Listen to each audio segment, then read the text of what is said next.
তিনটে কথা পরিষ্কার বলা। এক হচ্ছে সন্ত্রাসবাদের বিরুদ্ধে লড়াইতে আমরা ইউনাইটেড, এ নিয়ে কোনো সংশয় নেই। আমাদের দেশের সেনাবাহিনী সন্ত্রাসবাদের বিরুদ্ধে যেভাবে লড়ছে আমরা সেখানে একেবারে আমরা ইউনাইটেড এবং আমরা একসাথে লড়ছি, আমরা তাদের পাশে আছি।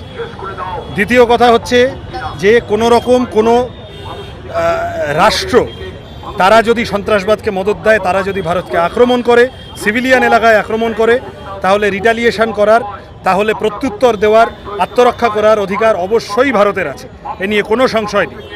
3 নম্বর কথা যে এই শুধুমাত্র আক্রমণ প্রতি আক্রমণ করে সন্ত্রাসবাদের মতো জটিল সমস্যাকে সমাধান করা যায় না, ডিপ্লোম্যাটিক প্রেশার লাগে।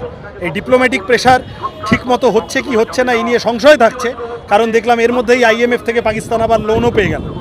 তাহলে এই পরিবেশে আন্তর্জাতিক স্তরে চাপ তৈরি করা, ডায়ালগ ডেলিভারি ইত্যাদির মধ্যে যাওয়া, এইটার জন্য প্রথমত স্পেশাল পার্লামেন্ট সেশন, দেশবাসীকে জানানো কি হচ্ছে, কি শর্তে কথা হলো। ওখান থেকে দেখলাম ডোনাল্ড ট্রাম্প এসে ঘোষণা করে দিল। কেন ডোনাল্ড ট্রাম্প এখানে ঢুকলো বুঝলাম না। দেশের মানসম্মান সার্বভৌমত্ব ক্ষতিগ্রস্ত হলো। এইগুলো প্রত্যুত্তর, এগুলো সবটা উত্তর দিতে হবে। আর ফোর্থলি হচ্ছে যে সিভিলিয়ান এলাকায় যেন যুদ্ধ না ছড়ায়। ভারত পাকিস্তান দুই দেশের সাধারণ মানুষ, শ্রমজীবী মানুষ, কৃষক মানুষ, শ্রমিক মানুষ, তারা সাধারণভাবে এই যুদ্ধে ক্ষতিগ্রস্তই হন, তাদের দোষ নেই। দু দেশের এই যে পুঞ্চে যে কাশ্মীরিরা মারা গেছেন, ফিরোজপুরে যে লোকটার বাড়িতে এসে মর্টার পড়েছে, তার তো কোনো দোষ ছিল না।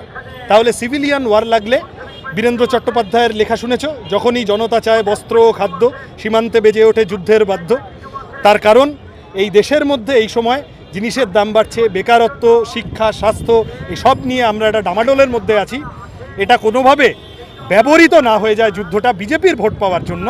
বিজেপি ওই জন্য দেখেছো অপারেশন সিন্দুরের কপিরাইট কে নেবে সেই নিয়ে বিজেপি ঘনিষ্ঠ শিল্পপতিরা সব কাড়াকাড়ি লাগিয়ে দিয়েছে। ভেতরে যেভাবে ঝগড়া লাগানো যায়, কিভাবে ঝগড়া লাগানো যায়, বিজেপির লোকেরা পাকিস্তান জিন্দাবাদ লিখে দাঙ্গা বাঁধাতে গিয়ে ধরা পড়েছে। এই আজকে একটু আগে দেখেছো বিজেপির নেতা কর্নেল সোফিয়া কুরেশিকে সন্ত্রাসবাদীর বোন বলেছেন। Colonel Sofiya Qureshi wing commander Vyomika Singh বলছেন যে আমাদের দেশ সেকুলার দেশ, আর এখানে দাঁড়িয়ে 2 টাকার 3 বাটি অধিকারী সে বলে যাচ্ছে সেকুলাররা বেরিয়ে যান। তাহলে আমাদের কাছে দেশপ্রেমের সংজ্ঞা হলো ভারতীয় সেনাবাহিনী, আমাদের জওয়ানরা, আমাদের সেনা অফিসাররা যে লড়াইটা লড়ছেন। জেনারেল নারাওয়ানে গতকাল বলেছেন যুদ্ধকে রোমান্টিসাইজ করো না, বলেছেন তো, তিনি তো CPM নন, তিনি বলেছেন যুদ্ধ কোনো বলিউডের সিনেমা নয়। তাহলে ডিপ্লোম্যাটিক টক, যুদ্ধ শেষ রিসর্ট, কিন্তু আগে কূটনীতির মাধ্যমে সমস্যা সমাধান করা উচিত। এই কথাগুলো বলছি আমরা।